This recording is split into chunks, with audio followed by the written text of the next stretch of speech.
De hoje é a psicologia no campo socioeducativo, olhares sobre violações de direitos. Primeiramente, gostaria de contextualizar que essa proposta de transmissão online surge no contexto de um grupo de trabalho articulado no âmbito do Sistema Conselhos de Psicologia e instituído na APAF de dezembro de 2015, que tem como componentes a psicóloga Renata Campos Mendonça, do Conselho Regional de Psicologia do Paraná, Carolina Fernandes, do Conselho Regional de Psicologia do Distrito Federal, Daniele Bezerra, do Conselho Regional de Psicologia do Rio Grande do Norte, Juliana Figueiredo, do Conselho Regional de Psicologia do Espírito Santo, e Adriana Macedo, presente na mesa, logo irei apresentá-la, do Conselho Regional de Psicologia no Pará. Sou Henrico Braga, psicólogo, coordenador da Comissão Nacional de Psicologia na Assistência Social, e também a mim foi delegada a função de coordenar o grupo de trabalho sobre a atuação da psicologia no contexto das medidas socioeducativas. É importante dizer que este grupo de trabalho vem se reunindo com o intuito de pensar os processos de implantação do Sistema Nacional de Atendimento Socioeducativo, com enfoque na atuação profissional da psicóloga e do psicólogo neste campo, e temos o interesse em construir um documento orientador de acordo com a produção e o trabalho que tem sido realizado pelos conselhos regionais em âmbito nacional. É fundamental que o Sistema Conselhos acompanhe a agenda de discussão frente à necessidade de discutir a psicologia contra a redução da maioridade penal e contra agendas de retrocesso que venham a retirar os direitos e a proteção integral de crianças e adolescentes no contexto nacional. A PEC 33 de 2012 e outros projetos que tramitam no âmbito legislativo, que tratam desse assunto na agenda da sociedade, produzem uma série de efeitos negativos para a infância e, sobretudo, para a adolescência, e aquela adolescência que tende a ser criminalizada em contextos mais vulneráveis, que é uma juventude negra, em sua maior parte, vítima de homicídios no cenário nacional. Então, pensamos aqui uma forma hoje, no nosso debate, de fazer um contraponto à agenda que trata da redução da maioridade penal, priorizando, então, os olhares que são feitos sobre as violações de direitos nesse campo em construção, um campo diverso, um campo diversificado, que ainda traz marcas do antigo Código de Menores, em instituições totais, fechadas, sem condições tanto de tratamento adequado ao jovem, quanto em relação ao exercício profissional da psicologia. Então, entendemos ser fundamental que façamos aqui um debate hoje qualificado para pensarmos, então, qual é o papel da psicologia no contexto socioeducativo, defendendo, sim, um trabalho voltado para os direitos humanos, a qualidade do atendimento psicológico, dos serviços psicológicos nesses espaços, sobretudo com responsabilidade ética e uma visão político-institucional condizente com os princípios que estão no Estatuto da Criança e do Adolescente e do SINASE. Bom, gostaria de apresentar as participantes do nosso debate online aqui hoje, presentes, ao meu lado direito, Ana Vlad Holanda Cruz, que é graduada em Psicologia pela Universidade de Fortaleza, mestre em Psicologia pela Universidade Federal do Rio Grande do Norte e doutora em Psicologia pela mesma instituição. A Ana Vlad tem experiência na área da psicologia social, atuando principalmente nos seguintes temas: socioeducação, criminalização da pobreza, sistema de garantia de direitos e psicologia e direitos humanos. Atualmente integra o grupo de pesquisa Marxismo e Educação. Ela é professora da FANOR e pertence ao Comitê Cearense pela Desmilitarização da Polícia e da Política. Muito bem-vinda, Ana Vládia. Ao meu lado esquerdo apresento Adriana Elisa de Alencar Macedo, que possui graduação em Psicologia pela Universidade da Amazônia, UNAMA, especialização em Saúde Mental pela Universidade do Estado do Pará, mestre em Psicologia Clínica e Social pela Universidade Federal do Pará e experiência em Psicologia Clínica e Pessoas com Deficiência. Já atuou como psicóloga no Projeto Sentinela, no município de Bragança, Pará, com crianças e adolescentes vítimas de abuso sexual. Atualmente, ela é psicóloga efetiva na Fundação de Atendimento Socioeducativo do Pará e conselheira secretária do 8º Plenário Gestão 2013-2016 pelo Conselho Regional de Psicologia do Pará e Amapá, CRP10. Coordenadora do Grupo de Trabalho de Infância e Juventude do CRP10 e conselheira estadual dos Direitos da Criança e do Adolescente do Pará. Membro do Comitê Estadual de Enfrentamento à Violência Sexual contra Crianças e Adolescentes do Pará e tem experiência na área da psicologia, com ênfase na psicologia social, atuando principalmente nos seguintes temas: direitos humanos, violência, medidas socioeducativas e infância e juventude. Gostaria também de justificar a ausência de uma convidada, uma nobre convidada que não pôde comparecer em decorrência de problemas de saúde, que é a Hebe Signorini Gonçalves, que é graduada em Psicologia pela Universidade de São Paulo, mestre e doutora em Psicologia pela Pontifícia Universidade Católica do Rio de Janeiro, membro e professora do Instituto de Psicologia da Universidade Federal do Rio de Janeiro, integrante do Núcleo Interdisciplinar de Pesquisa sobre Infância e Adolescência Contemporâneas, membro do Núcleo de Pesquisa, Cognição e Coletivos, do Laboratório Interdisciplinar de Estudo e Intervenção em Políticas Públicas e de Gênero. Ela justificou sua ausência, então desejamos melhora. E para já iniciar o nosso debate, eu já gostaria então de passar a palavra para Ana Vlad Holanda Cruz, que terá cerca de 25 minutos aí para fazer a sua exposição, tá? Sejam mais uma vez bem-vindos ao nosso debate online. Boa tarde a todas, a todos. Agradecer muito, né, desde já, o convite para participar desse importante e urgente debate sobre a atuação do psicólogo no sistema socioeducativo e com um recorte sobre as violações de direitos dos adolescentes, dos trabalhadores do sistema, né, e do seu próprio sucateamento em vários estados onde essas instituições, né, como já foi adiantado aqui, se assemelham em demasiado às prisões, né, a lógica penitenciária dos cárceres e com todas as mazelas que essa lógica traz, agravado, né, a situação de alguém que está em contexto de desenvolvimento, né. Então, obrigada, né, por essa oportunidade. E, bom, adiantar um pouquinho qual é o meu lugar de fala, né. Eu fui psicóloga durante alguns anos da Liberdade Assistida Comunitária, à época era realizada pela Pastoral do Menor, em Fortaleza. Nós atuávamos em 4 bairros que tinham índices de violência bastante altos, envolvendo a juventude como um todo, né? E era um programa que teve bastante sucesso, né, com baixíssimos índices de reincidência, né, onde havia, de fato, e isso faz muita diferença, um compromisso da equipe, né, com os direitos humanos de crianças e adolescentes, né.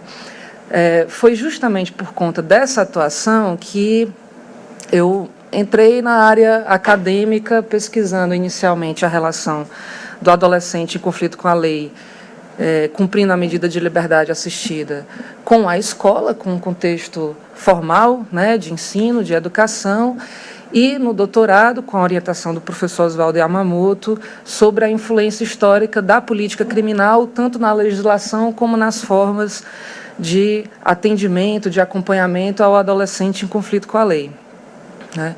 E é a partir desse prisma interpretativo que eu gostaria de falar, né? Quer dizer, apontar um pouco essa história da legislação e das práticas de atendimento que são orientadas para adolescentes historicamente selecionadas pelo sistema punitivo. É bom a gente partir dessa compreensão comum de que a justiça não é, e numa sociedade de classes não poderia ser, neutra, né?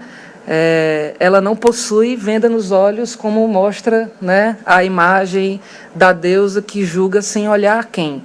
Muito pelo contrário, aí nós temos fartos exemplos, né? Talvez um daqueles que seja mais revelador dessa desigualdade perante a lei, ao contrário do que diz a nossa Constituição, esteja relacionado à política de drogas, né?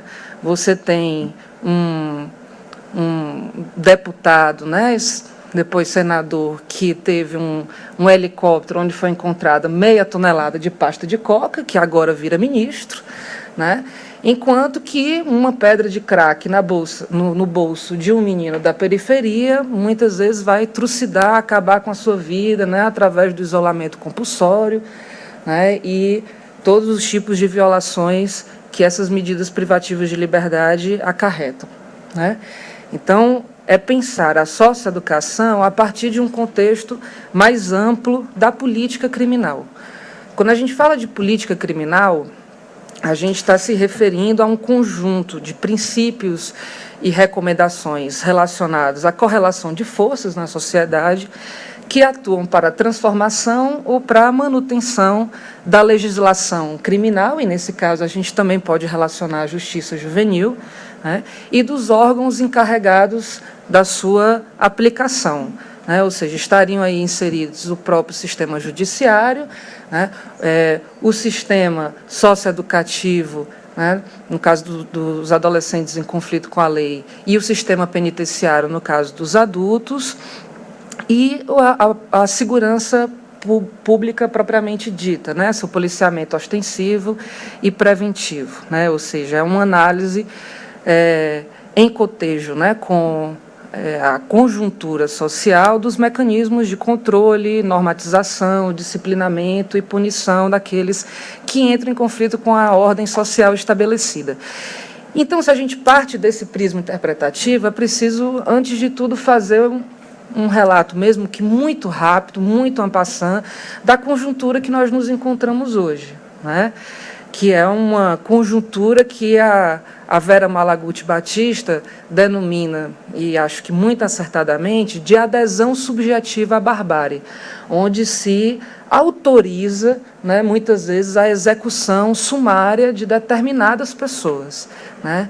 Tanto é que o Fórum Brasileiro de Segurança Pública, no seu relatório anual, aponta que metade da população concorda com a frase exaustivamente repetida nos programas policialescos, que merece uma crítica constante e contundente nossa, né? Metade da população concorda com a frase de que bandido bom é bandido morto, né?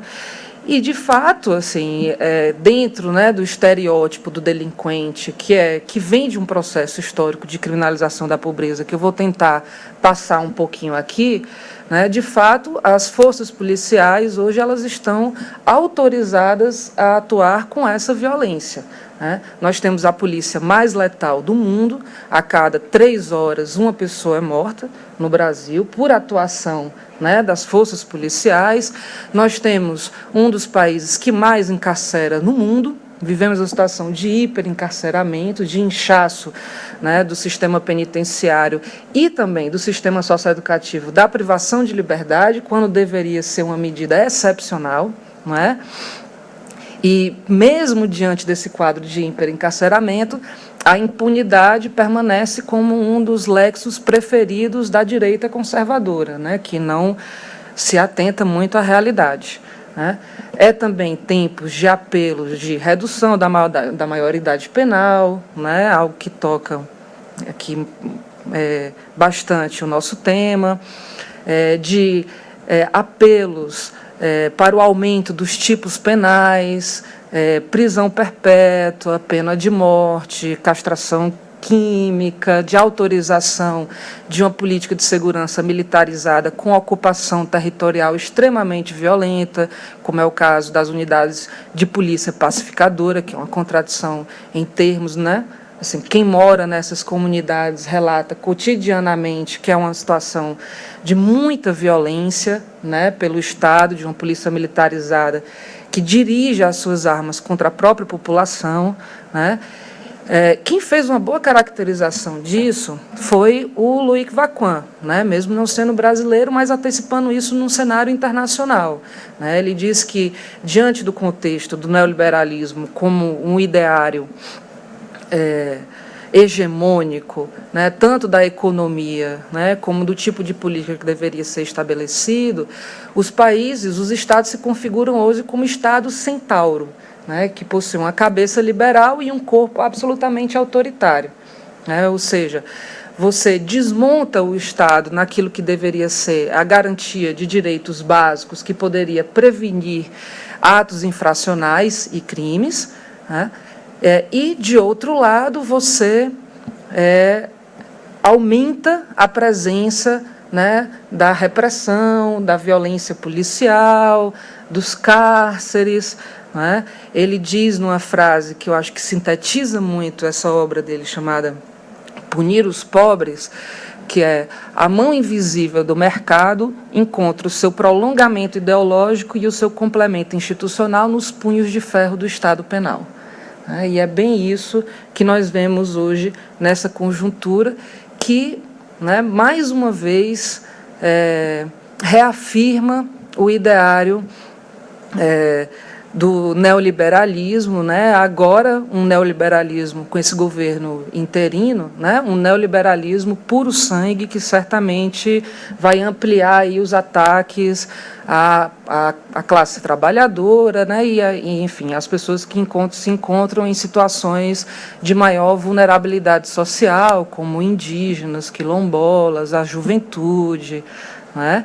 E vão preparando o terreno, né? Vão surgindo propostas aí que são muito alarmantes, é preciso estar atento, como escola sem partido, como os ataques aos planos municipais e estaduais de educação, né? Onde se interdita o debate de gênero, né? Então, essa é uma conjuntura que certamente nos convoca, né? E que demanda de nós uma atuação crítica e muito firme para se enfrentar e superar essa realidade, né? Nunca tive tendência a ser fukuyamista, então a história está aberta, né? É preciso resistir ao que está posto e colocar aí horizontes mais amplos de uma outra ordem, né, civilizatória, societária. A gente também faz isso no nosso cotidiano, deve fazer isso no nosso cotidiano profissional, né? Bom, e como é que nós chegamos até aqui, né? O ECA, né, dentro desse cenário, dessa conjuntura, certamente é uma das legislações que mais tem sofrido ataques, né? E isso no sentido dizendo que ela está ultrapassada, que ela não dá conta da situação atual, né, de que é muito brando, e aí nós certamente vamos aqui destrinchar um pouquinho se isso é verdade ou não, né, de que os adolescentes, quando cometem infração, muitos dizem vão para a engorda, né, vão para hotéis, né, ficam são muito bem, né, atendidos pelo Estado, né? A realidade está muito longe disso, né? Mas como nós chegamos até o ECA, né? O ECA ele foi resultado, né, de um amplo debate feito por ampla parcela da sociedade, muitos setores ligados aos direitos humanos, grupos muito importantes, interessantes, como o Movimento Nacional de Meninos e Meninas de Rua, que participou da elaboração desse precioso documento, né, que nós temos, que é o Estatuto, né? Então, essa conjuntura do contexto de redemocratização da década de 80, ele foi profundamente marcado por processos de mobilização popular que visavam justamente a consolidação do Estado democrático de direito, né? Depois, né, de 2 décadas de regime autoritário, né? E daí surgiram, né, a nossa própria Constituição Federal, que data de 1988, né, e o Estatuto da Criança e do Adolescente, de 1990, né, que é sustentado no princípio de proteção integral, né, que coloca a criança e o adolescente no lugar de uma prioridade absoluta, né, nas políticas públicas, livre de toda forma de negligência, discriminação, opressão, exploração, crueldade, etc., né, e que procurou superar uma clivagem histórica entre menores e adolescentes, né, menores identificados como, na verdade, os filhos da classe trabalhadora, né, e que pesava aí a antecipação da periculosidade, né? Bom, concebidos como sujeitos de direitos, né, os adolescentes deveriam ser respeitados na condição de pessoa em desenvolvimento, e isso gerou uma série de mudanças, né, paradigmáticas no trato da questão infracional, né, ao optar, eu vou usar aqui uma expressão que é quase caricatural, mas por uma questão do tempo, que passou a optar pela inclusão social do adolescente que entrava em conflito com a lei, passando a ser responsabilizado através de medidas socioeducativas, né, que têm um caráter, que combinam um caráter que é pedagógico com um caráter sancionatório, né. No entanto, né, e aí a gente volta para o contexto atual, né, passados 26 anos desde a sua promulgação, o ECA, né, por conta dessa realidade que tem a ver com o modelo econômico, que tem a ver com o modelo político, ele não conseguiu superar uma arraigada cultura de controle, de isolamento e de punição que corresponde justamente aos elementos da política criminal que eu apresentei anteriormente, né? E acaba por reproduzir, como antes, a seletividade do sistema de justiça e a estigmatização e criminalização de adolescentes na condição de delinquentes, né? Delinquentes que talvez seja aí o estereótipo mais letal já produzido na história da humanidade, né, sobre o qual está autorizado o massacre, o extermínio, aquele que está desprovido de ter direitos, né, aquele que é considerável, inclusive, matável, né. É isso que a gente denuncia como um processo de criminalização da pobreza, né? Ou seja, a condenação antecipada de pessoas por características que são físicas, como a cor da pele, por características sociais, geográficas, como o local onde mora, econômicas, que supostamente revelariam a sua periculosidade, né? Então, parece plausível para mim, né, considerar a hipótese levantada de que o ECA ele não veio ratificar uma situação que já estava consolidada na realidade cotidiana, né, que seria esse paradigma garantista de direitos, mas que essa nova disposição elaborada, né, repito, com forte e decisiva participação de segmentos de luta por direitos humanos, ele se impôs como uma matriz alternativa do imaginário e de práticas socialmente sedimentadas, né, na esperança de incorporar preceitos que seriam modificadores de hábitos vigentes no trato da criança e do adolescente, né, sobretudo relacionado às infrações, né. Então, o que eu estou colocando é que, passado aí mais de 2 décadas, né, chegando aí já mais perto da 3ª década, não só essa transição, né, para um Estado de fato democrático e de direito para todos e todas, ela permanece inconclusa, como existem amplos esforços já no sentido de alteração dessa legislação e dessas práticas no caminho da tolerância zero, né, enfim, da aplicação de um tratamento penal estrito sensu para adolescentes, né, e que modificaria aí não só a forma da lei, do estatuto, mas também as suas práticas e métodos de atendimento, de acompanhamento para quem entra em conflito com a lei, né. Isso não é novidade, né? Assim, durante a trajetória da humanidade, e não foi diferente no Brasil, sempre se apelou para a utilização de uma lógica penal, né, para se manter uma determinada ordem social, né. E aí é interessante a gente resgatar um pouco a trajetória anterior a esse contexto do Estatuto, para a gente ver como nós estamos, assim, às vezes, não só retrocedendo, mas piorando aquilo que já se mostraram práticas falidas e fracassadas no passado, não é? E aí eu vou fazer isso através da professora Ângela Pinheiro, né, também lá do Ceará, que apresenta na obra algumas representações sociais que se atualizam, que se complementam, que fazem parte de uma disputa simbólica, né, mas representações sociais que mostram que foram instituídas em determinados cenários sociohistóricos e que representam determinadas concepções sobre a adolescência em períodos históricos, né?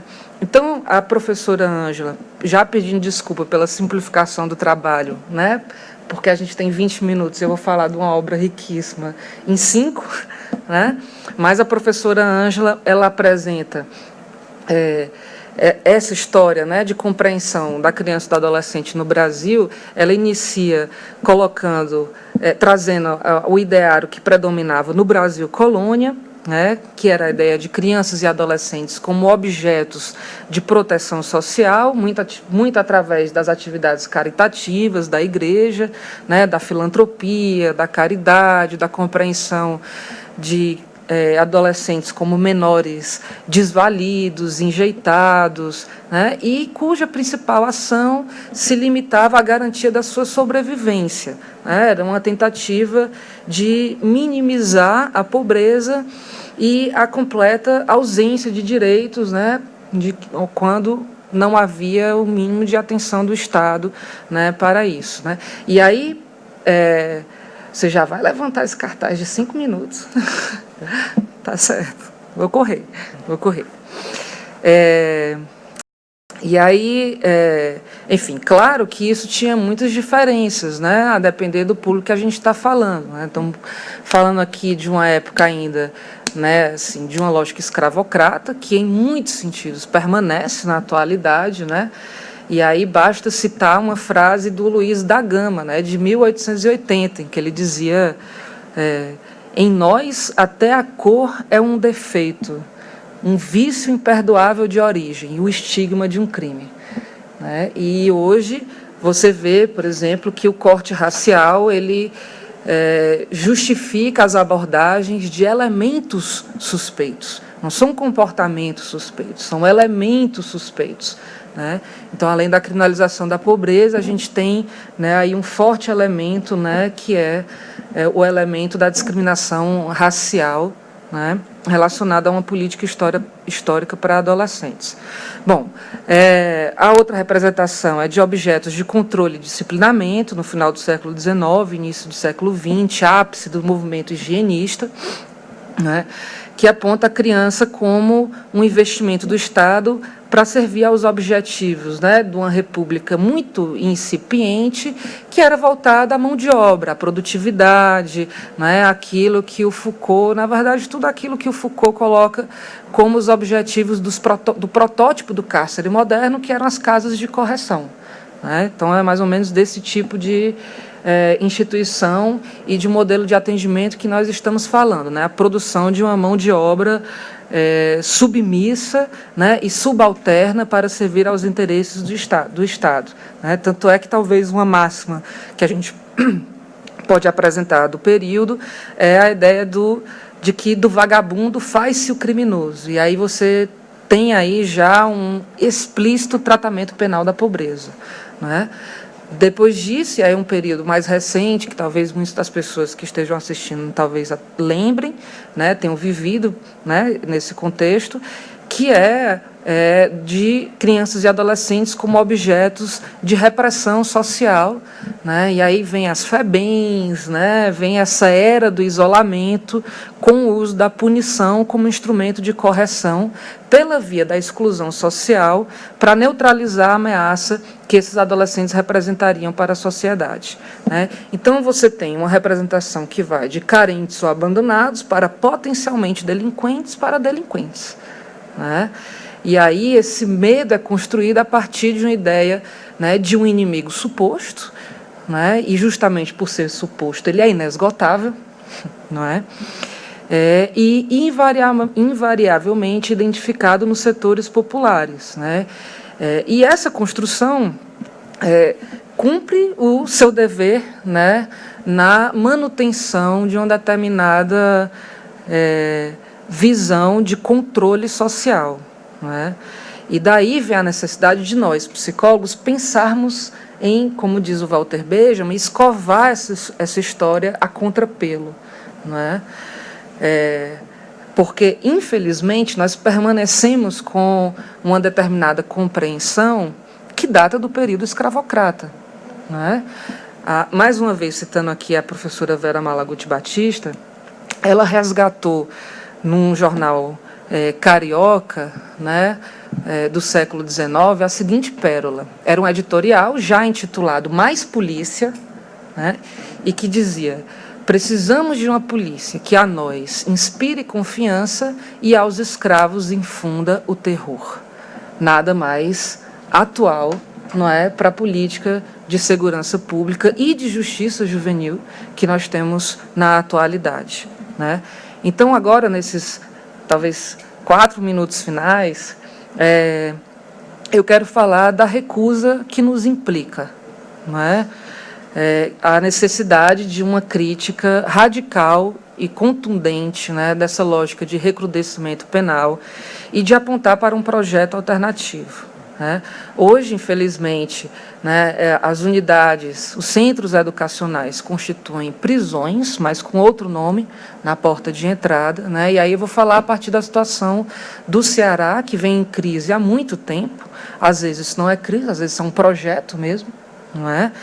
Onde as unidades todas, né, inclusive já com mortes de adolescentes, né, estão superlotadas, com denúncias de maus tratos, espancamento, tortura, alimentação inadequada, falta de água potável, ausência de condições para se elaborar, por exemplo, o PIA, né, o Plano Individual de Atendimento, limitação das visitas, o uso da tranca, né?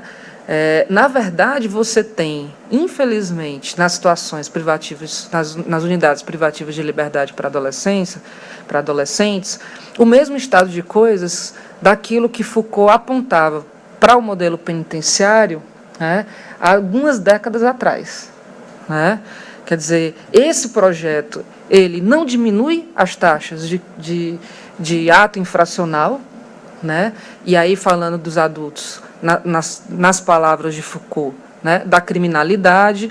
Muitas vezes a própria intervenção do Estado provoca a reincidência, né, porque estimula no seu atendimento comportamentos violentos, ao invés daquilo que propaga como meta, né, que é a ressignificação da condição de vida do adolescente, pela própria estrutura e pelo próprio modelo de privação de liberdade em situações, né, onde você não consegue garantir aquilo que é sempre prometido, né, que é a classificação, a modulação das penas, o controle técnico, né, a educação. Né?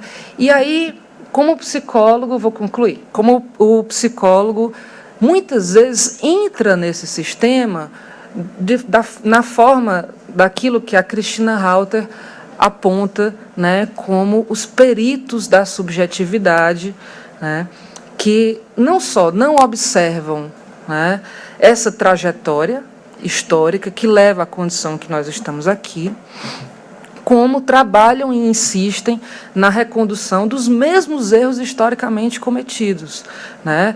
Ou seja, numa lógica de que, se, mesmo diante desse quadro, mesmo diante dessa situação, o adolescente não se submete, né, passivamente a esse estado de indignidade que lhe é imposto, ele não merece sair dali, né, naquilo que nos adultos a gente chama de progressão de regime, ou seja, ele vai ter lá o seu relatório, né, que aposta na privação de liberdade como uma forma de lidar com os atos infracionais envolvendo adolescentes.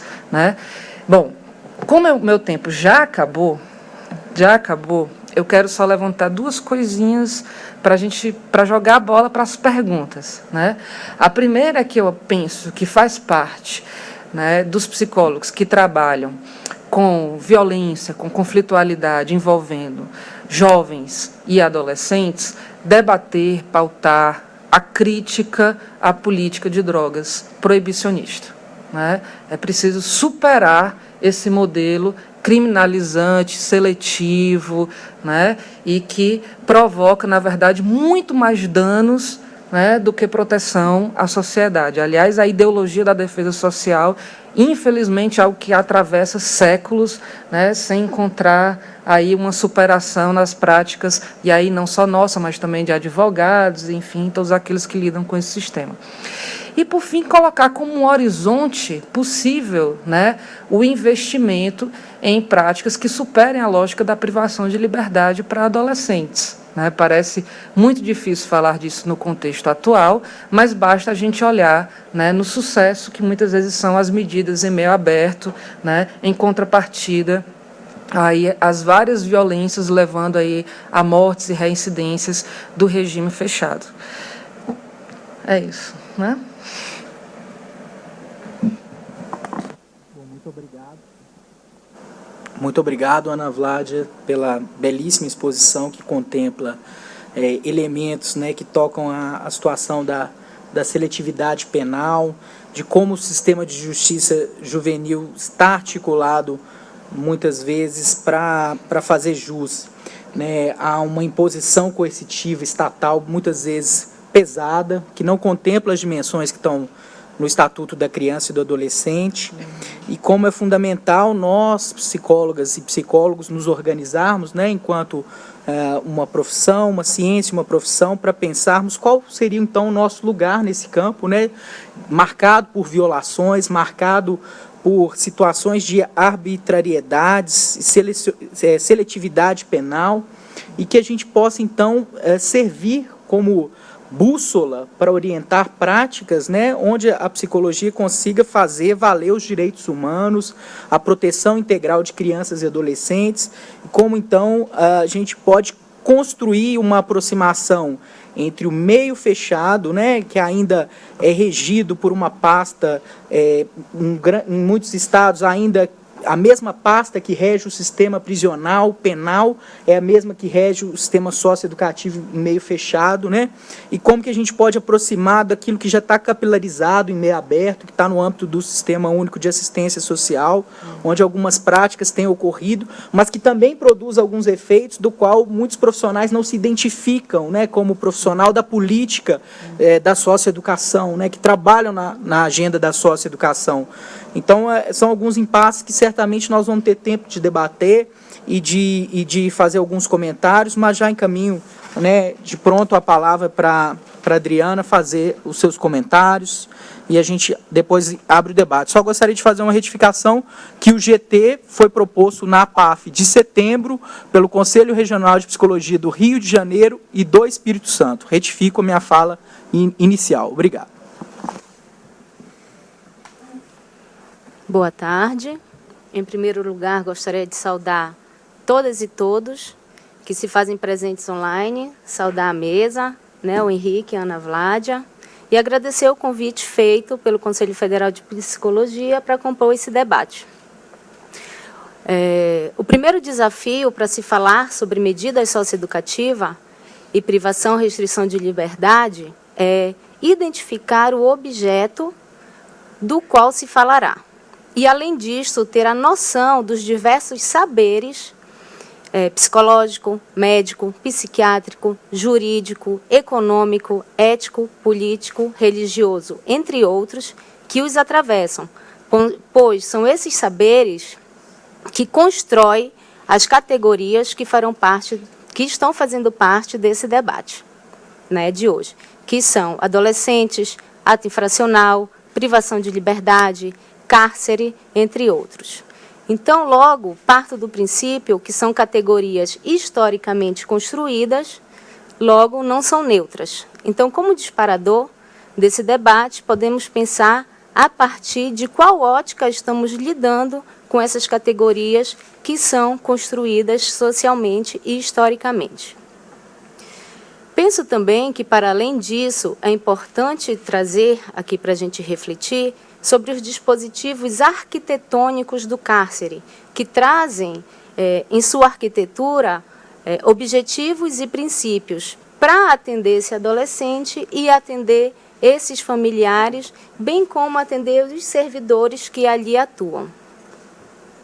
Pois são elementos que são frutos das leis sobre a infância e juventude e também são frutos de cada norma e regra que cada unidade possui.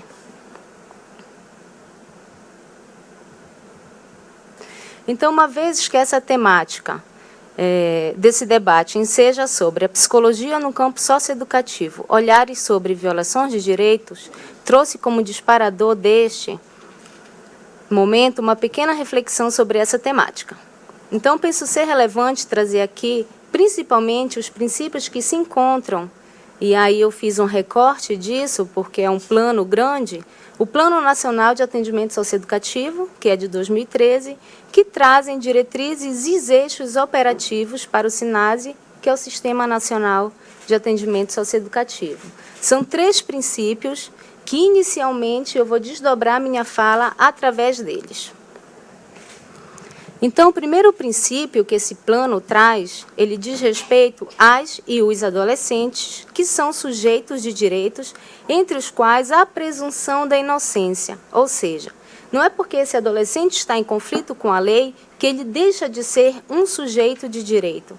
Todos os direitos preconizados em todas as leis, principalmente os direitos do Estatuto da Criança e do Adolescente da década de 90, que vem romper com essa lógica minorista, né, devem ser cumpridos.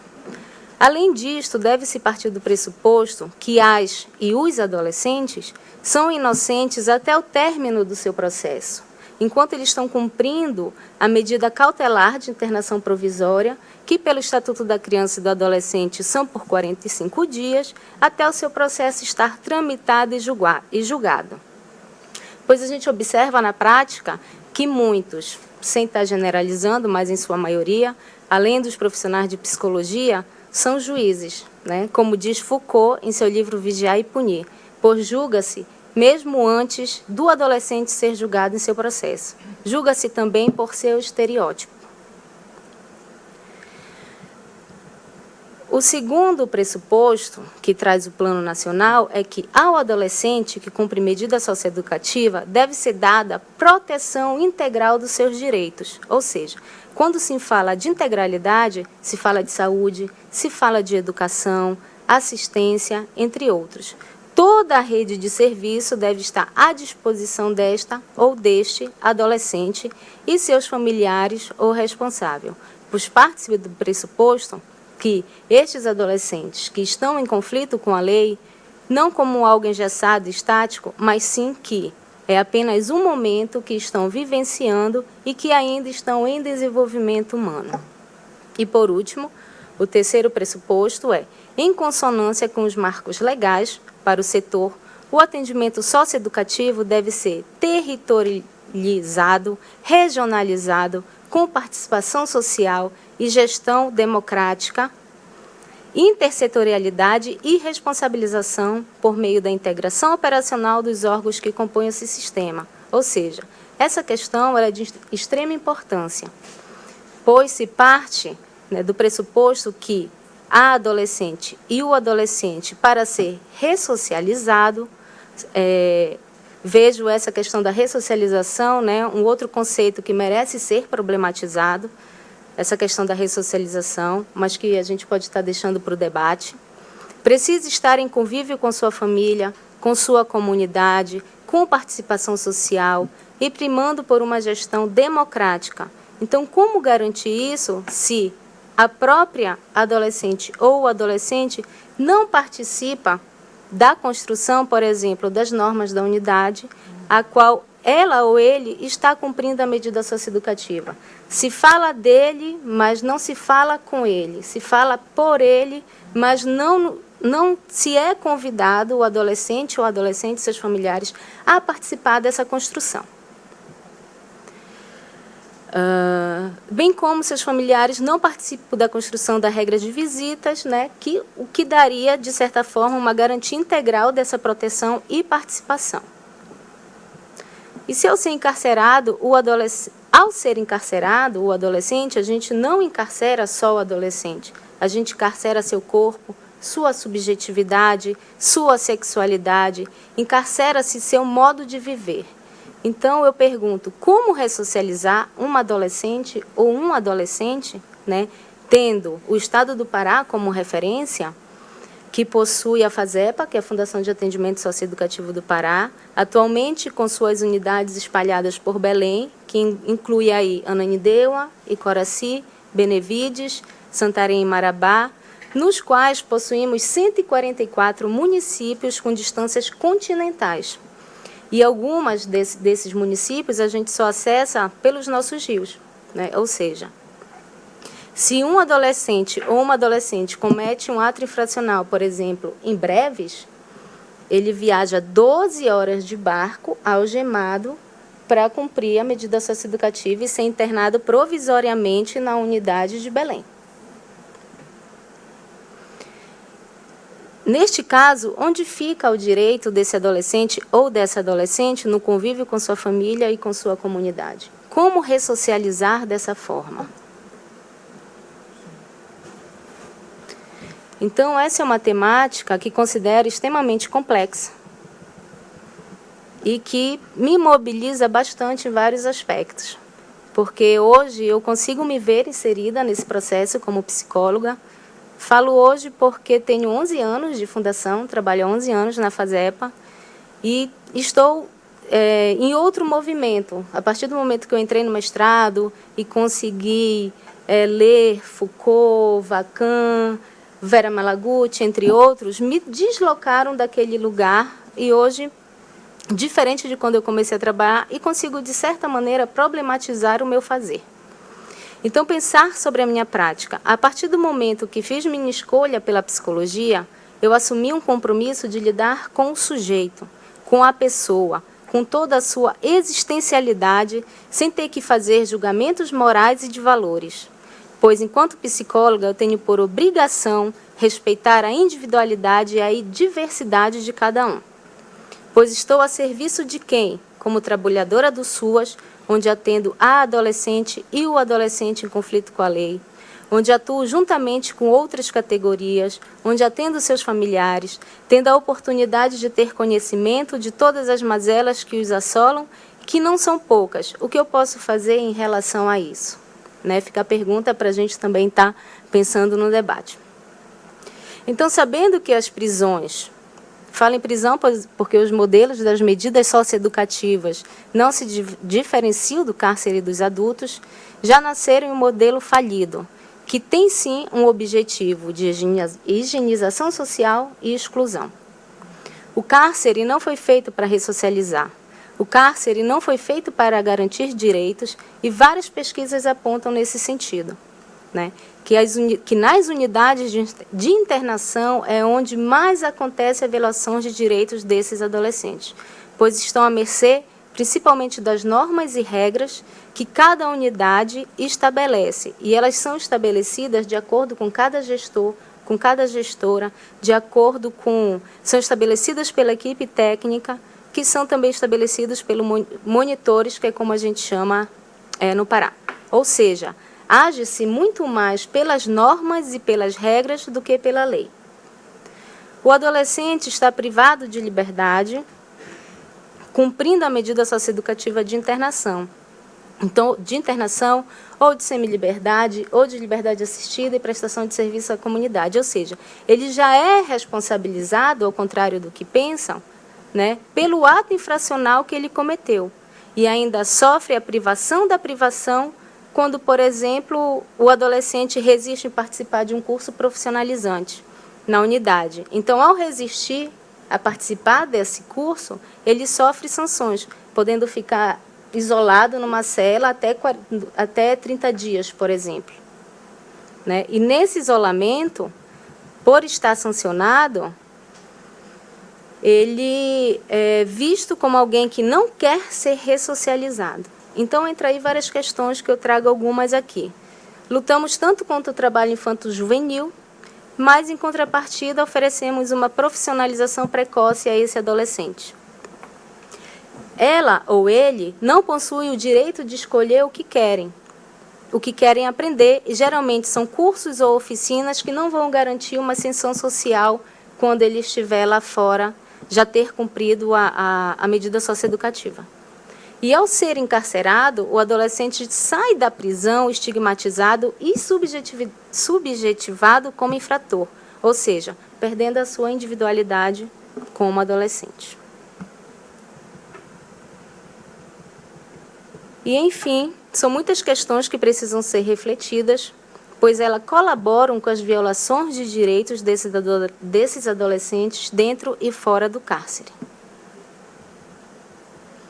E para concluir minha fala, por conta do tempo deste debate, muitas questões me escaparam, porém é importante se pensar nas questões mais macro em relação ao envolvimento desse adolescente em conflito com a lei e as medidas socioeducativas. É frequente na prática observar que alguns profissionais responsabilizam unicamente este adolescente por seu envolvimento, ou responsabiliza sua família. E aí a família, em sua maioria, ou é mãe ou é avó, porque geralmente o pai desses adolescentes estão ausentes. Então, por esse modelo de família monoparental, já se criminaliza esse adolescente por ter esse modelo familiar. Não problematizando a miséria, a violência, as violações que esta família já vinha sofrendo, sobre o papel da mídia nessa construção do adolescente como infrator, não problematizando como se quer enquadrar esse adolescente dentro de padrões da normalidade, baseando sua família no modelo burguês de pai, mãe e filho, passando a considerar, assim, sua família desestruturada por escapar deste modelo. É preciso pensar e refletir sobre como se criminaliza esta e este adolescente por seus hábitos e sua cultura, e, principalmente, é importante refletir sobre a desigualdade social, que não é se levada em consideração a partir do momento que ele tem os seus direitos violados ou ele se envolve em conflito com a lei, e passa a fazer parte dessa rede, não se problematiza essa questão da desigualdade social. Então, vejo aí que nós temos uma tarefa bastante desafiadora. Não podemos, enquanto profissionais de psicologia, estou acabando, estar a serviço de violar mais ainda esses direitos. Não podemos coadunar com fazer psi que não prime pela subjetividade e equidade desta ou deste adolescente e seus familiares e responsáveis. É importante termos um fazer laico, que respeite a diversidade de cada adolescente. Precisamos cuidar, não no sentido de tutela, mas andar na contramão de um modelo minorista, primando pela garantia dos direitos humanos destes adolescentes. Obrigada. Obrigado, Adriana. São questões também de extrema importância para o nosso debate. Tocam as questões sobre a ressocialização, o papel da família, né, no processo do cumprimento da medida socioeducativa, qual é o lugar destinado a esses jovens no campo da responsabilização que lhes é imputada, né, sobretudo pelo fenômeno de criminalização que muitas vezes antecede até mesmo a prática infracional. Sim. Do lugar destinado para alguns jovens, sobretudo jovens negros das periferias, nas grandes capitais. Enfim, são questões muito importantes que nós vamos levar ao debate. Recebemos diversas perguntas enviadas para o e-mail eventos@cfp.org.br. Algumas dessas perguntas eu gostaria já de compartilhar para a gente iniciar um debate. Gostaria de fazer uma pequena, né, observação de que a delimitação desse campo socioeducativo, né, como um espaço político voltado para a socioeducação é um dos braços de uma conjuntura mais ampla daquilo que nós queremos para a juventude no nosso país. Né? Falar em políticas de socioeducação não é nada mais, nada menos do que falar em políticas para juventudes como um todo. Né? Seriam uma das ações dentro de um conjunto estruturante mais amplo, que seriam as políticas para juventudes.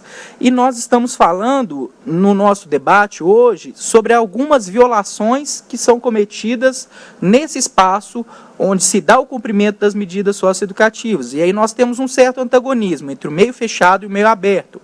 E precisamos fazer uma reflexão de que o que é ofertado para o jovem no cumprimento da medida socioeducativa, como que isso está articulado ao exercício profissional da psicologia. né? Precisamos ter em mente que a garantia dos direitos humanos, a proteção integral, o acesso a serviços de qualidade, a escuta qualificada, enfim, diversos elementos do nosso saber podem estar em jogo, desde que também tenhamos condições profissionais para o nosso desenvolvimento nesse campo. É fundamental que alguns sindicatos e outros espaços, né, o próprio sistema conselhos, realize ações de cunho, né, fiscalizatório para tentar compreender quais são as condições laborais que são ofertadas. Nós temos baixos salários, vínculos precarizados, profissionais com sobrecargas, que são colocados, subjugados por equipes, muitas vezes equipes que trabalham com a segurança, né? Então, são conjunturas de violações que estão postas não somente para o adolescente que está no âmbito do cumprimento de uma medida socioeducativa. Os profissionais no âmbito da execução dos seus serviços, né, em sua grande maioria as psicólogas, muitas vezes são constrangidas a fazer algum relatório disciplinar, são constrangidas a fazer participação em comissões disciplinares, sem o critério adequado para isso, a rotatividade dos profissionais pela sobrecarga, o estresse, a tensão. Então, há de se atentar para condições de trabalhos que também não sejam violadoras de direitos, né? Eu gostaria de passar aqui já para algumas perguntas, eu vou encaminhar algumas para as nossas convidadas, mas algumas mais gerais eu gostaria de estar lendo. A primeira pergunta que nós recebemos foi da Indira Mairon Guadalupe Oliveira. Ela se apresenta, sou psicóloga e atua no sistema socioeducativo do estado do Mato Grosso. Minha pergunta está relacionada ao uso de testes psicológicos. Quais seriam os testes mais adequados a serem utilizados, considerando que os testes que estão em vigor foram estudados em uma população de nível e classe diferente do público atendido pelo sistema socioeducativo, o que poderia causar resultados falsos, né? Então, uma interrogação no campo da avaliação psicológica. Thalita Leila se apresenta também, conselheira tutelar da cidade Cícero Dantas, na Bahia, e estudante de psicologia da Uniages, em Parapiranga, Bahia. E esse ouvir, né, ela faz uma citação, né, delegado não gosta de medida socioeducativa, a regra geral é mandar para a rua. Medida socioeducativa é para promotor e juiz. Né, ela traz uma citação e faz uma pergunta. Vale ressaltar que nem todo promotor e juiz também valoriza a medida socioeducativa, e ela pergunta como que a psicologia pode intervir para que as autoridades apliquem as medidas socioeducativas de forma eficaz.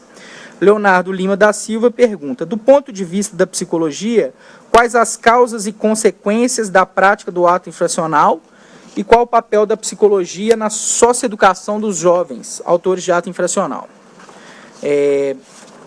Maria Fernanda Batista Ferreira faz uma pergunta para a Ana Vládia sobre os casos de estupros coletivos cometidos por adolescentes, quais seriam os caminhos mais eficazes para a reinserção dos jovens na sociedade. Ana Lígia, psicóloga do Centro de Socioeducação de Ponta Grossa, no Paraná, diz aqui que gostaria de fazer uma pergunta mais diretiva à execução do trabalho, especificamente a problemática que o próprio Estatuto traz, que é a do caráter sancionatório e, ao mesmo tempo, pedagógico da medida socioeducativa. Um exemplo claro disso é a questão da participação do psicólogo nos momentos em que se discute uma medida disciplinar. O SINASE prevê a participação de um técnico. O psicólogo é um técnico dentro do sistema e a ele é demandada essa função de participar dessas decisões. Até o presente momento, vê-se que a aplicação de medidas disciplinares dentro do sistema de privação de liberdade são essencialmente punitivas. Em algumas poucas ações temos algumas propostas de cunho pedagógico, mas são poucas e raras.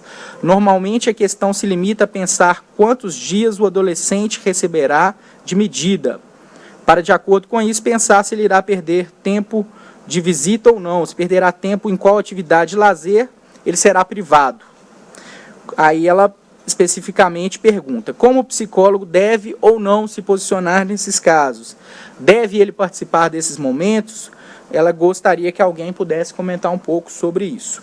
E temos mais um bloco de perguntas aqui que eu sugiro que possamos deixar para um segundo momento. É possível? Vocês avaliam? Tá, já. Você quer dessa vez? Começar? Depois eu vou? podemos inverter a ordem. Então, a Adriana iniciará respondendo as perguntas.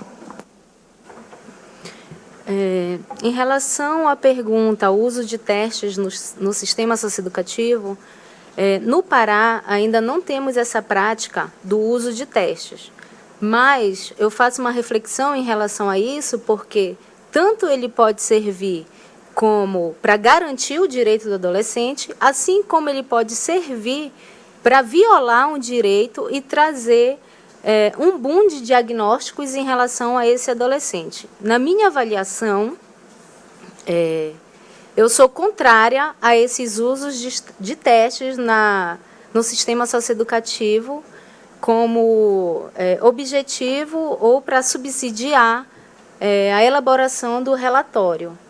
Então, penso que a elaboração do relatório, o seu conteúdo, ele deve conter a história de vida do adolescente pregressa, ou seja, antes dele entrar no sistema da medida socioeducativa, e fazer um prognóstico para quando ele sair do sistema socioeducativo, né? Como a gente fala que são os adolescentes egressos, baseados na fala do adolescente e baseado na fala também dos seus familiares, sem necessariamente ter a necessidade de fazer o uso desses testes.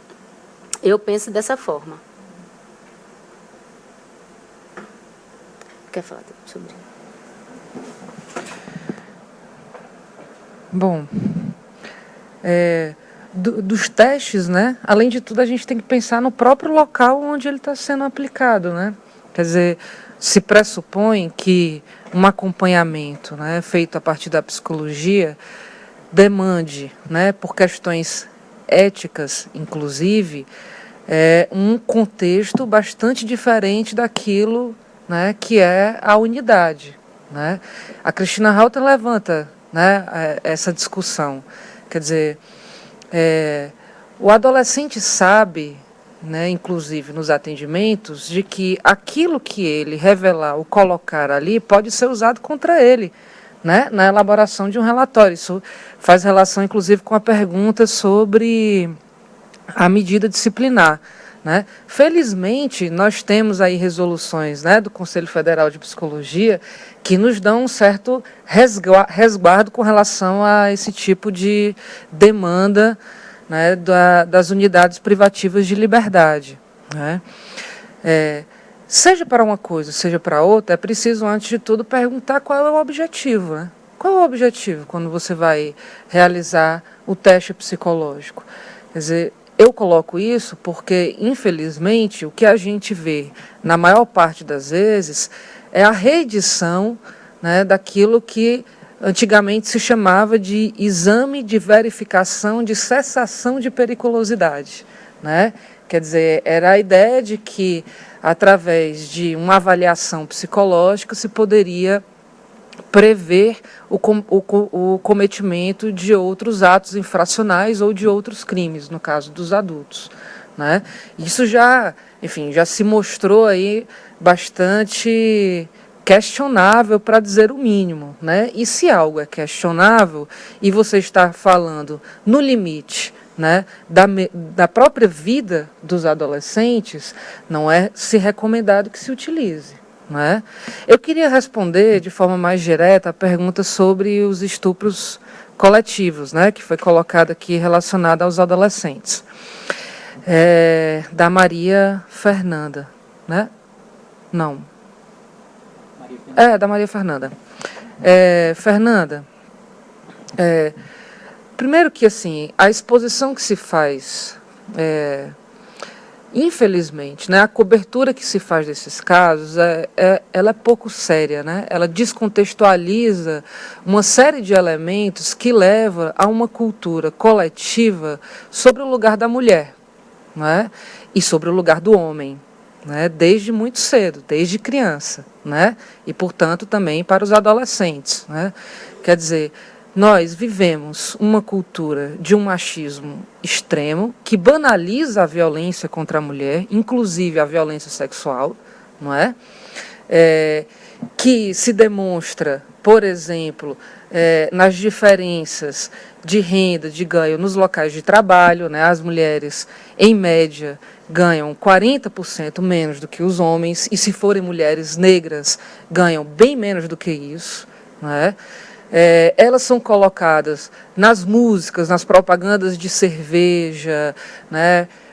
Enfim, no meio publicitário, como um objeto sexual, né? Sobre o qual o homem pode simplesmente manipular, não é? Manipular e, no limite, agredir. E aí existem várias propagandas, né, que romantizam a violência contra a mulher, né? Essa cultura da violência ou do estupro, né, ela está nas músicas, né? E aí, independente de gênero musical, né? E aí você vai achar que você vai conseguir dar conta disso através da utilização do Estado Penal? Claro que não, né? É preciso a gente atentar para medidas de responsabilização, sim, que é diferente de punição, né? Mas é preciso, sobretudo, atentar para a alteração de uma cultura que banaliza a violência contra a mulher, né? Eu acho interessante sempre nós pensarmos em práticas restaurativas, né? Práticas que procurem problematizar o contexto inteiro daquela situação e não só o fato punível, né? Como é colocado aí nos termos da lei, né? E aí, nesse sentido, as medidas socioeducativas nem sempre elas dão conta desse problema, né? Aliás, você achar que vai dar conta de uma cultura de estupro através da penalização dos seus atores é não encarar de que a maior parte das pessoas faz parte disso, não é? A maior parte das pessoas reproduz isso. E aí, inclusive, você salvaguarda, né, uma série de pessoas, e aí, sobretudo, homens, né? E aí, mesmo o homem adolescente, né, que reproduzem práticas machistas do seu cotidiano e dizer que isso só existe para atos de extrema violência, como é o caso do estupro. Não, isso faz parte de uma cadeia, né, de comportamentos que vão, né, desde a naturalização, né, do assédio moral, do assédio sexual, né, das brincadeiras onde você de estar à vontade, né, para mexer com as mulheres nos transportes públicos, por exemplo, até os casos mais extremos de violência, como é o caso do estupro, né? Então, acho que na verdade, aí demanda uma série de intervenções que o feminismo certamente dá conta, né, como uma teoria e uma prática, né, de igualdade entre homens e mulheres, de pensar os enfrentamentos a essa lógica de banalização da violência contra nós, né?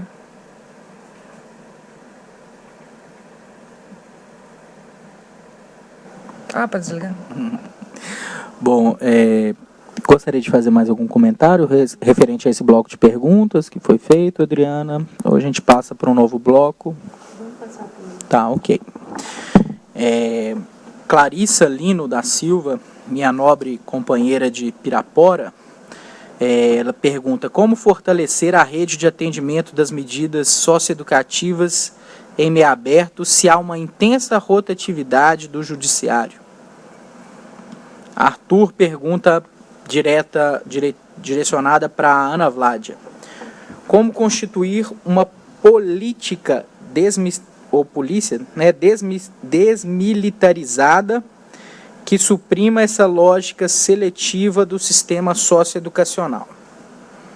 Solange Morena pergunta: qual a visão do CFP sobre a violação de direitos?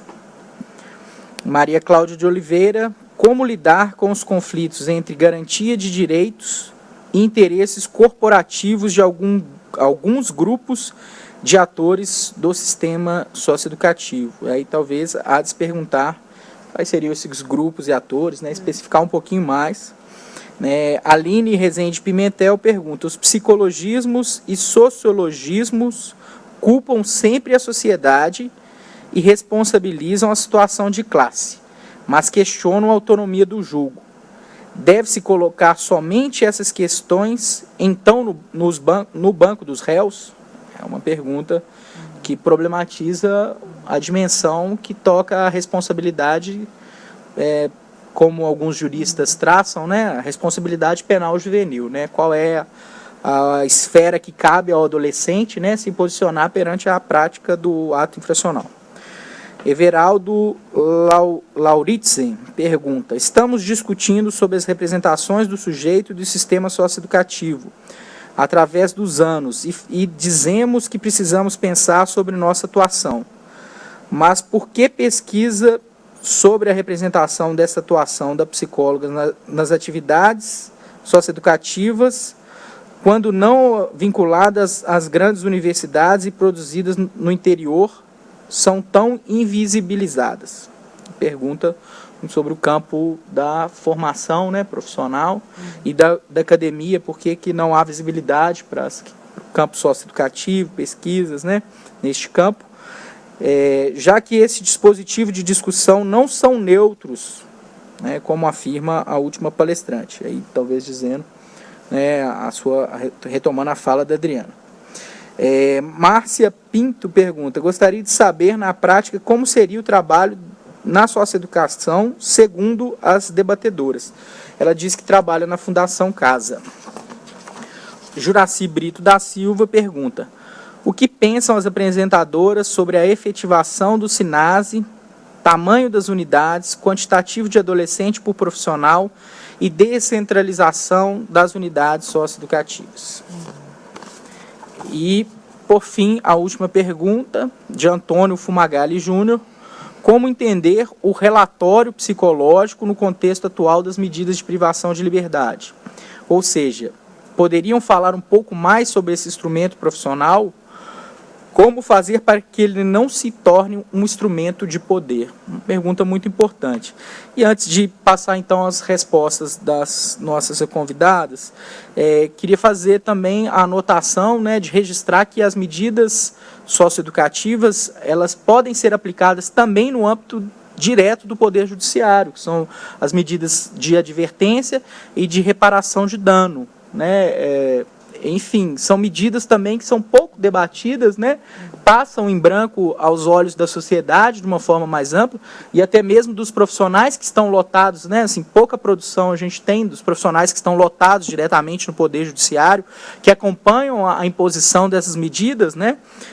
Como que a gente pode pensar uma articulação entre essas duas modalidades, né? A de advertência e a de reparação de dano ao patrimônio, com as medidas em meio aberto, que seria a liberdade assistida e a prestação de serviço à comunidade, que estão no âmbito da execução do Sistema Único de Assistência Social, e, por fim, as medidas em meio fechado, semi-liberdade e internação, que transitam em pastas as mais variadas, né, mas sempre com uma ênfase penalista marcante, né?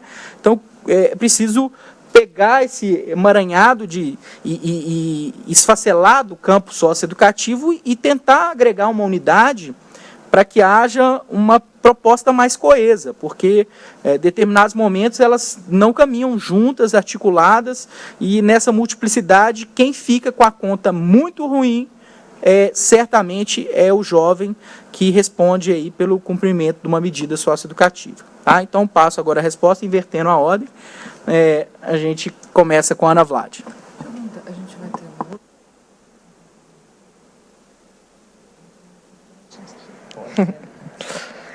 ter nossa, muitas perguntas, né? São muitas perguntas.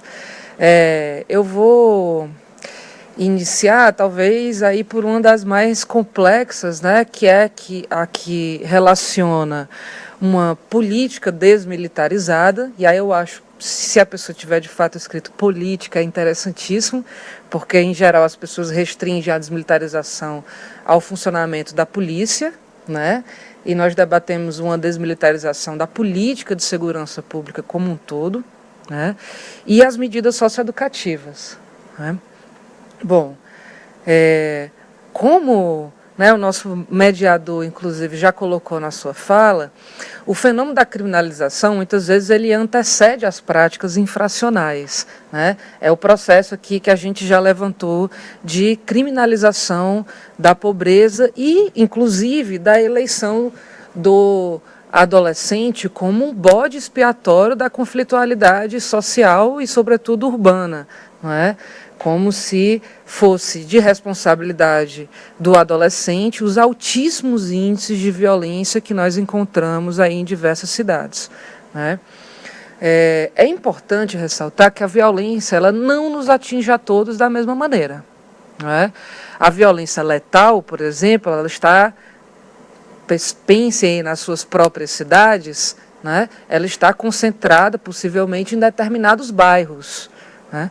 Em Fortaleza, por exemplo, que é a minha cidade, nós temos, primeiro, destacar, né, infelizmente, ostentamos aí o primeiro lugar entre as capitais no índice de homicídio de adolescentes, né? Inclusive, importante colocar aí a atuação do Comitê Cearense pela Prevenção de Homicídios na Adolescência, né? Uma iniciativa aí de alguns companheiros para tentar enfrentar essa situação, né? Bom, se você olha como essas mortes se distribuem no mapa da cidade, você vai ver que são justamente aquelas regiões, né, onde mais se percebe a ausência de acesso a direitos básicos e essenciais, né? Fortaleza. E aí, isso não significa cair no erro de associar pobreza e periculosidade, pobreza e violência. Importante destacar que é a desigualdade social, né, que tem uma forte correlação com a violência, e isso tanto internamente, você pode fazer isso também por cidades, por regiões do país, como internacionalmente, tem vários estudos publicados nesse sentido, que relacionam o índice Gini, que é o índice que mede as desigualdades, com os dados sobre violência, sobretudo os crimes letais, crimes violentos letais intencionais, né? Bom, Fortaleza, ela tem lá, né, dos seus mais de 130, dos seus bairros, né, 72 que possuem um índice de desenvolvimento humano igual ou inferior ao de Níger, que é o país que possui o menor IDH do mundo, né? Simultaneamente, você tem bairros que possuem o IDH da Suíça, da Suécia, não lembro exatamente qual, mas que é o maior IDH do mundo, né? Bom, se você tiver a curiosidade de ver qual é a expectativa de vida das pessoas de Níger, né, e da Suíça, você vai ver que a diferença se dá mais ou menos aí, né, em torno dos 20, 25 anos de idade. Eu desconfio que se nós fizéssemos essa relação, né, em alguns bairros de Fortaleza, nós chegaríamos também nessa diferença na expectativa de vida. E isso se deve, né, à morte em massa, né, da nossa juventude, né, por diversos fatores. Que não é possível, né, sobre forma nenhuma, naturalizar, né, está relacionado à própria atuação do Estado, né? Nesses bairros falta a escola, né, falta o posto de saúde, ou se tem, não funciona bem, né, é aquela lógica de uma escola pobre para pessoas pobres, né, mas os equipamentos de última geração relacionados à segurança pública, né, à política criminal como um todo, estão lá. O Ronda está lá, o Raio está lá, né? Quer dizer, falta escola, mas sobra o baculejo, né? Inclusive, assim, a frequência dos baculejos gratuitos antecipando, né? Como se dissesse para aqueles adolescentes, olha, se você não é um delinquente ainda, você vai ser, né? É o sujeito que é considerado, né, sob permanente suspeita, né? E isso tem levado a uma série de práticas que vão de encontro àquilo que tem sido considerado como sucesso na diminuição da violência, que é justamente, por exemplo, a ocupação de praças, de logradouros públicos a partir das 10 horas da noite.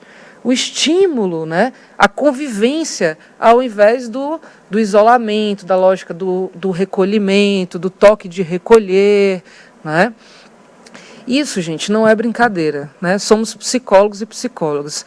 Imaginem o que essa prática constante, né, de estar sob permanente suspeita na construção da identidade desses adolescentes, né? A nossa identidade, que não para, né, é um devir constante, né? Nós, felizmente, mudamos o tempo todo em contato com a realidade e as relações sociais, né?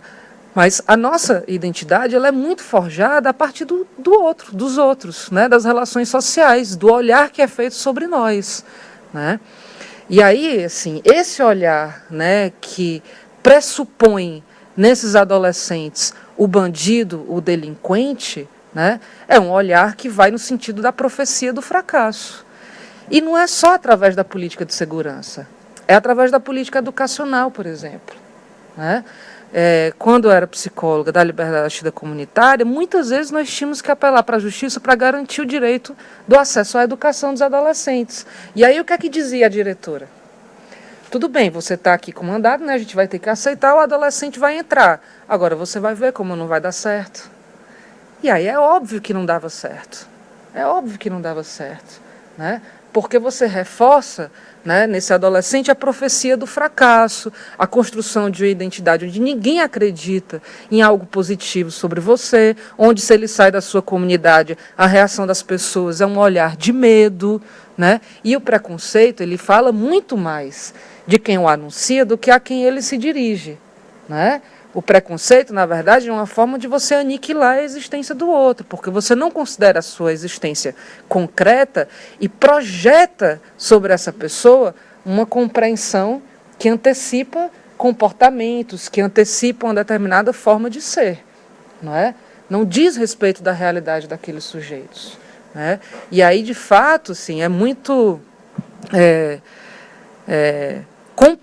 complicado, né? Uma política de segurança pública militarizada que coaduna com a lógica da construção de um inimigo interno cada vez mais identificado na figura de adolescentes, né?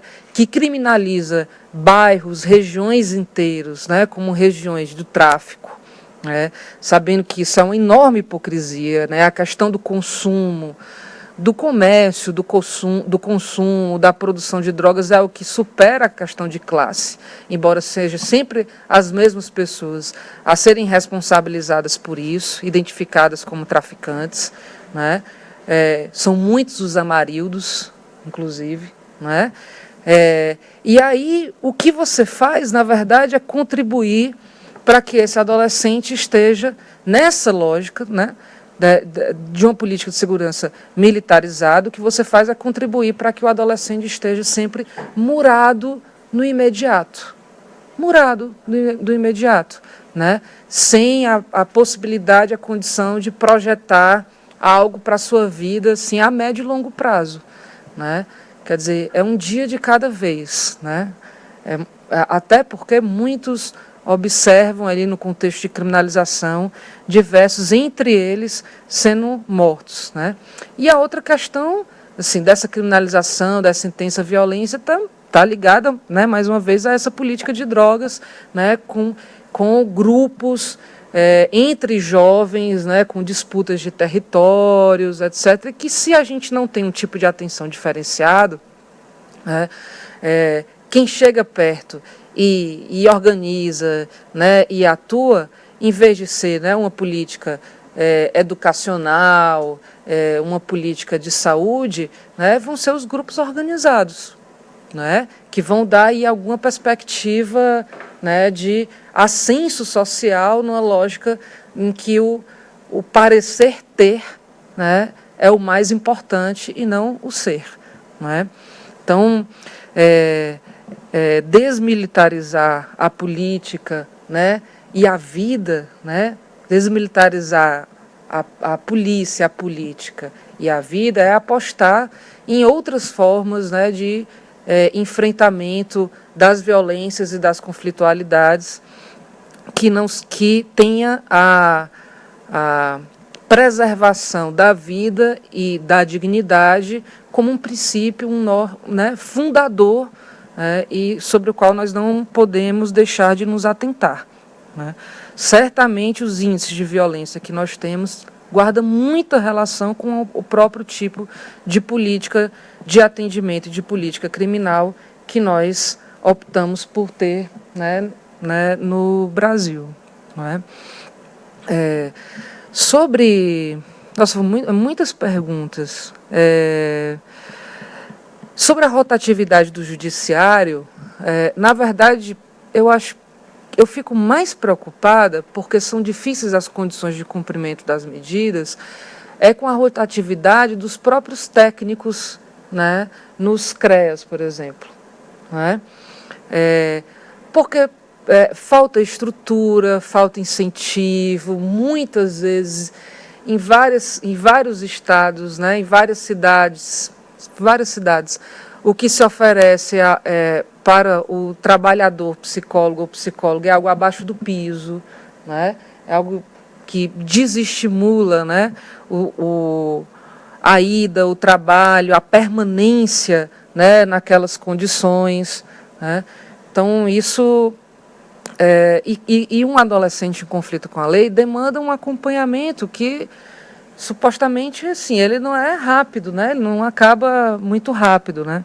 Ele demanda uma série de atividades e intervenções que, até para você conseguir ter uma compreensão com uma equipe não apenas mas interdisciplinar, demanda tempo, né, de conhecimento, de aprofundamento, de atendimento, né, para que se possa usar nas práticas, né.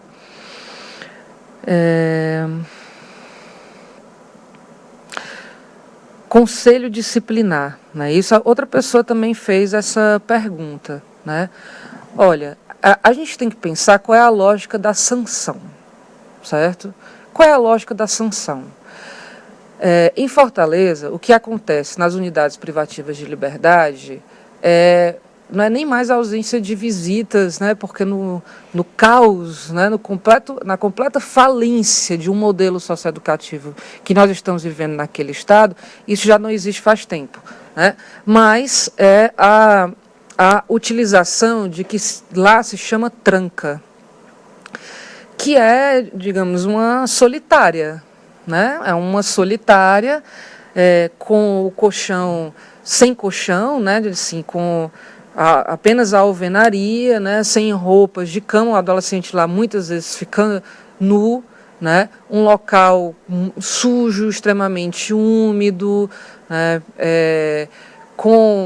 nossa, se você olhar, você vai encontrar manchas de sangue na parede, né, muitas vezes o adolescente passa lá dias, né, nas próprias fezes, né, na própria urina, né, quer dizer...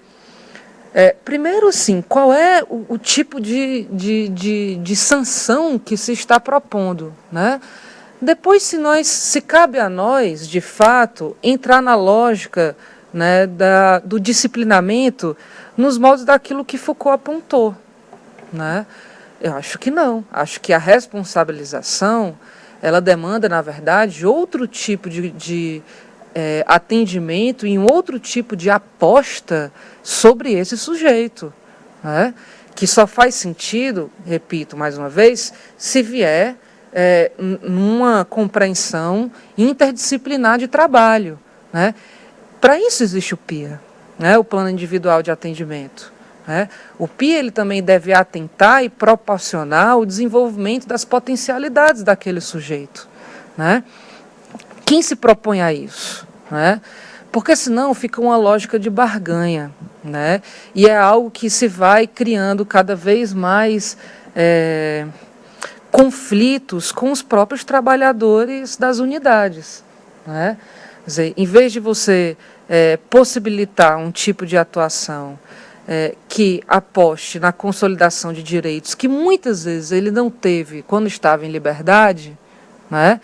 E aí, trazendo mais uma vez a minha experiência, né, não foram raros os casos em que os adolescentes foram, né, enviados para cumprir a medida de liberdade assistida e quando chegaram lá a gente observou que eles não tinham sequer a certidão de nascimento, Ou seja, em outras palavras, o adolescente só passou a existir para o Estado quando ele entrou em conflito com a lei, né? E aí, qual é o tipo de intervenção que se deve ter com ele, né? Eu não estou colocando uma lógica de passar a mão na cabeça, né, de naturalizar a violência que é cometida por esses próprios adolescentes, né? Eu estou convidando, né, a todos e todas a refletir sobre que tipo de intervenção é interessante para que esse adolescente saia da unidade melhor do que o que ele entrou, né? Isso não é fácil, dadas as condições estruturais, né, que são apontadas, e aí já tem a pergunta aí sobre o SINASE, né? O SINASE é um sistema, né, que precisa ser defendido e aplicado, porque em boa parte dos locais ele não é, né? Ele não é, né? Mas, enfim, né, retornando aqui das medidas disciplinares, né, que tipos de ação a gente deve pensar para que esse adolescente, de fato, saia melhor do que o que ele entrou? Isso implica pensar em diferentes áreas da sua vida, né? Saúde, educação, debates de gênero, né? Como foi colocado aqui, está previsto no SINASE, né? Relação com as drogas, né? Mercado de trabalho, enfim, e possibilitar, né, esse adolescente uma superação, né, da sua histórica, né, no mais das vezes, histórica criminalização que aniquilou a sua possibilidade de existir enquanto um sujeito de direitos, né?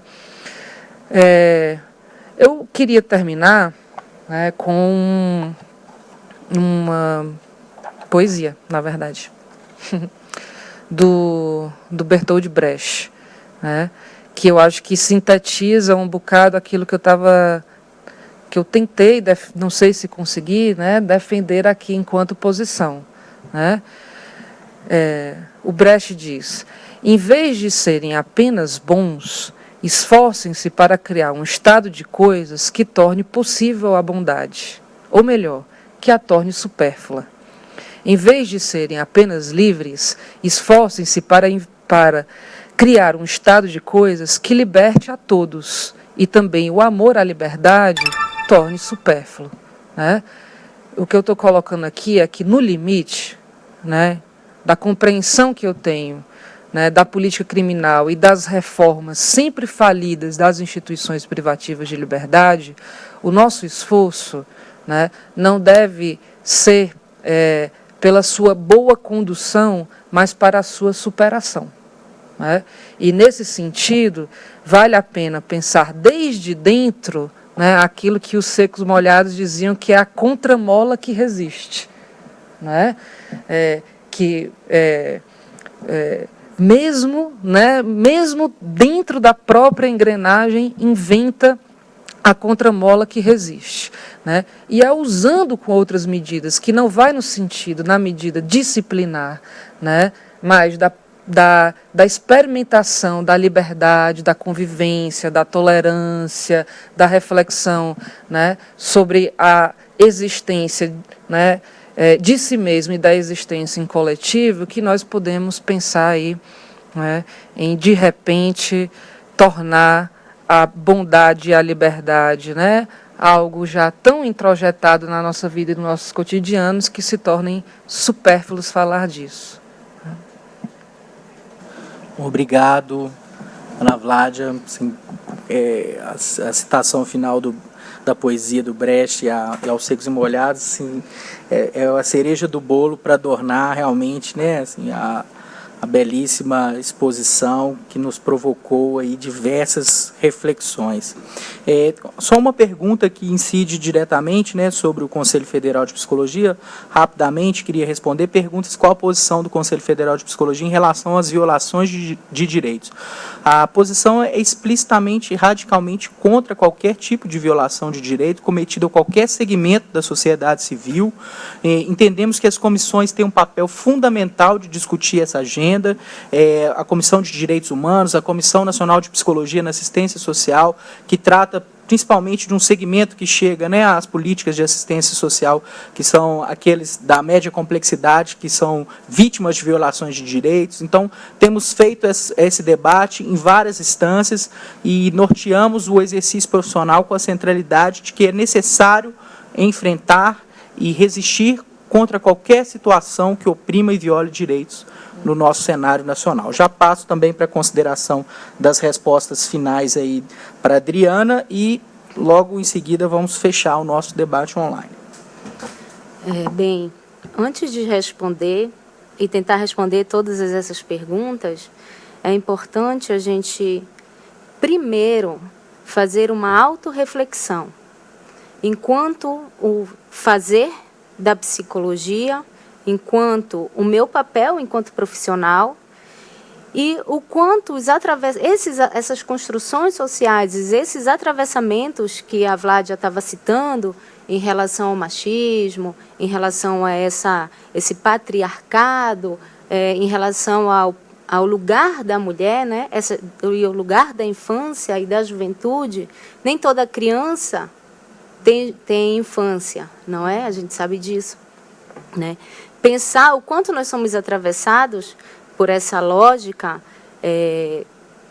minorista e punitiva, né? Então, antes de falar sobre o SINASE, falar sobre o ECA, falar sobre o sistema judiciário, a gente precisa fazer uma autoavaliação de como que a gente enxerga esse adolescente e essa adolescente que está em constante desenvolvimento e que acabou ali se envolvendo em conflito com a lei. Porque não adianta nós termos as melhores leis do mundo se nós continuamos atravessados por essa visão, né, de criminalizar o outro, de criminalizar a cultura desse adolescente, de criminalizar o bairro que ele mora, de criminalizar sua família e etc. Então, pensando nesse sentido, qual é a participação em relação à participação da elaboração do psicólogo nas normas sancionatórias e disciplinares? No Pará, a gente chama de contenção, né? Só a palavra por si só já diz para o que ela veio. Eu não acho que o psicólogo deve se furtar desse lugar, ou seja, não participar, porque se está preconizado no SINASE, ele vai acontecer, ou se o psicólogo não participar, outro técnico irá participar. Então, qual é a minha reflexão nesse sentido? É que a gente participe sim, mas não no sentido, na direção punitiva. Não no sentido disciplinar, sancionatório, para privar mais ainda esse adolescente desse direito, né? E sim numa lógica de diálogo e de compreensão, né? De encarar aquele comportamento daquele adolescente não como uma birra ou não como um desvio de conduta, mas sim tentar contextualizar e perceber a sua subjetividade e perceber o que está acontecendo naquele momento com aquele adolescente para que ele haja dessa forma, né? Então, que participemos, mas no sentido da garantia de direito e não no sentido cada vez mais punitivo. Em relação ao SINASE, o SINASE, em tese, né, ele é extremamente importante, assim como o Estatuto da Criança e do Adolescente. Mas, na prática, eu não vejo a efetivação do SINASE. Então, não tenho nem como fazer uma avaliação efetiva em relação a isso, porque ele não acontece. Quando ele começar a acontecer, e aí talvez a gente possa perceber os avanços que essa lei pode estar trazendo ao lidar com o adolescente e a adolescente em conflito com a lei, né? Não queremos mais prisões, não queremos mais descentralizações das unidades socioeducativas. O que nós queremos são medidas alternativas que fujam dessa lógica punitiva e mais dura com que a gente trata esse adolescente que está em desenvolvimento e que não é algo engessado, é um momento em que ele está ali atravessando com todas as suas subjetividades e sua individualidade. E, na prática, como seria o trabalho da socioeducação? Pergunta bem pertinente e interessante, né? porque a serviço de quem que o psicólogo está nas medidas socioeducativas, a serviço de quem o psicólogo está ali lidando com aquele adolescente, com seus familiares. Acho que a gente precisa se perguntar, o que que nós queremos? O que que eu quero com o meu fazer quando eu estou lidando com aquele adolescente que está cumprindo uma medida socioeducativa de liberdade assistida? Penso que ninguém aqui é a favor para que se aumente a violência, para que aquele adolescente continue infracionando. O nosso objetivo é que aquele adolescente saia desse ciclo e possa ser um adolescente de direito. Então, o fazer do psicólogo e da psicóloga tem que estar nesse direcionamento.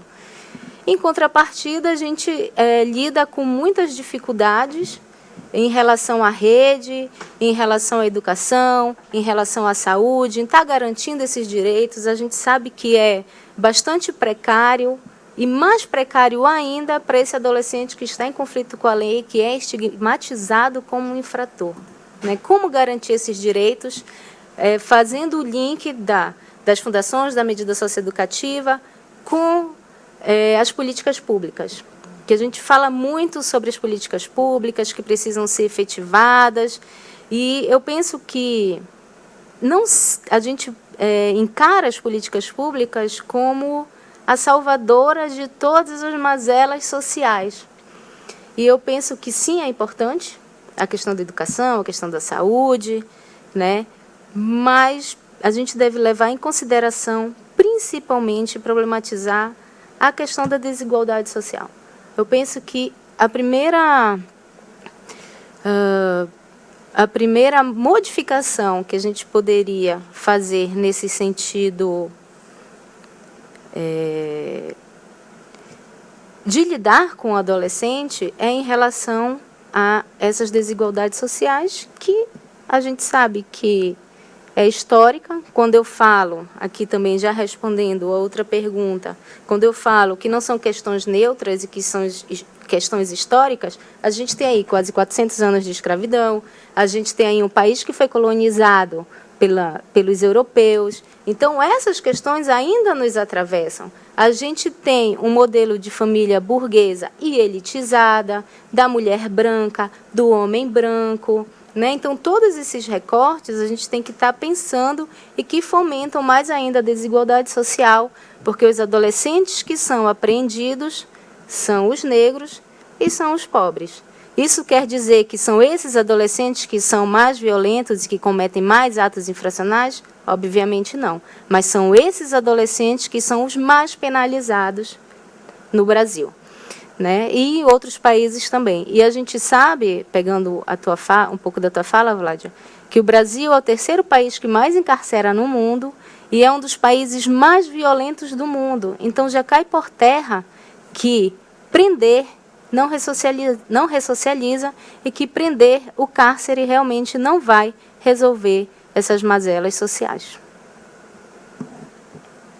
Obrigada. Bom, eu gostaria de agradecer imensamente, né, as nossas convidadas pelas exposições muito precisas, né, e explanar rapidamente que temos um desafio pela frente, e a categoria, né, a psicologia enquanto profissão e ciência pode protagonizar sim uma agenda de defesa dos direitos fundamentais da criança e do adolescente, né, com a cobrança, né, do âmbito estatal de ações mais condizentes com aquilo que preconiza o Estatuto da Criança e do Adolescente e o SINASE, né, acompanhar as execuções e as construções dos planos estaduais, da política da socioeducação, enfim, toda uma série de construções que o fazer da psicologia pode estar articulado no âmbito da gestão, mas também no âmbito da execução das medidas socioeducativas, priorizando a integralidade entre elas, né?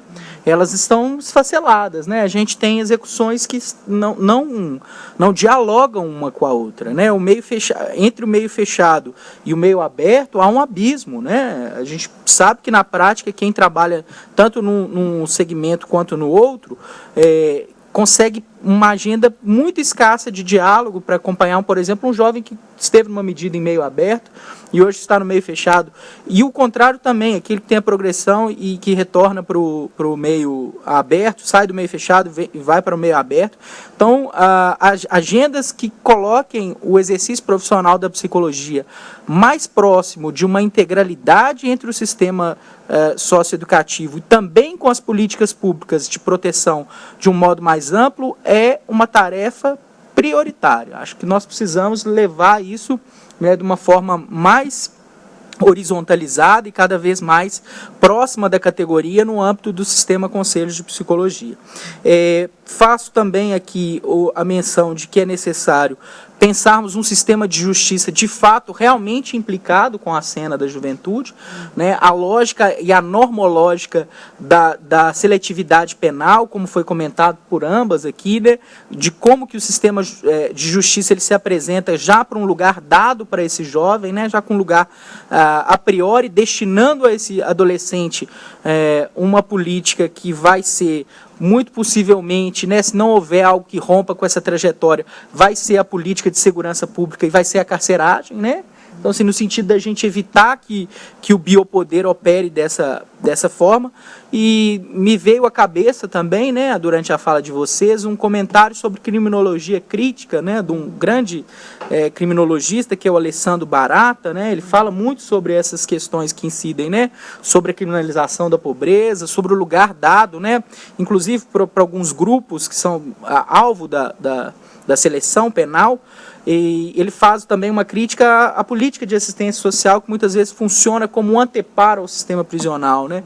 Então, as medidas socioeducativas em âmbito de execução também dentro da política de assistência social, elas também são questionadas, né? Um meio fechado é duramente questionado pela sua dureza na aplicação, né, da medida, na forma como ela é gerida, muitas vezes, nos estados, mas há um certo desconforto, um incômodo de que a assistência social também gerencia as medidas em meio aberto, né? Mas, ao mesmo tempo, é uma ambivalência, porque ela garante capilaridade, garante acesso a profissionais, muitas vezes concursados, que estão na execução do serviço. Então, por um lado, ela dá conta de chegar nos municípios, né, de médio porte, enfim.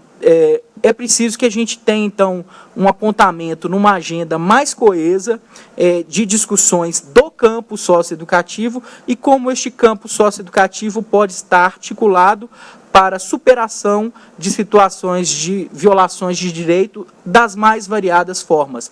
Aquelas que contemplam o adolescente na sua individualidade, a qual nós temos que estar sempre atento à sua subjetividade, mas não só à sua subjetividade, as dimensões objetivas que incidem, né, na desproteção, na vulnerabilidade, nos riscos, na miserabilidade, na sociedade de consumo, né, e também temos que estar atento à agenda que contempla a defesa pelos direitos de crianças e adolescentes e as condições adequadas para que o profissional também tenha o seu exercício profissional garantido de forma ética e politicamente associado àquilo que a gente tem como resolução, como normativa para o sistema Conselho de Psicologia. Eu agradeço a participação de todos os internautas que remeteram perguntas para este debate online, agradeço imensamente quem pôde acompanhar ao vivo e aqueles que irão acompanhar esse debate offline, né, depois que ele já não tiver mais durante a transmissão online.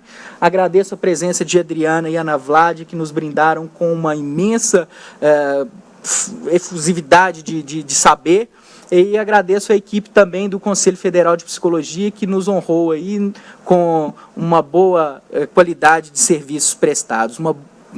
Até uma próxima. Tá? A gente se vê. Um abraço.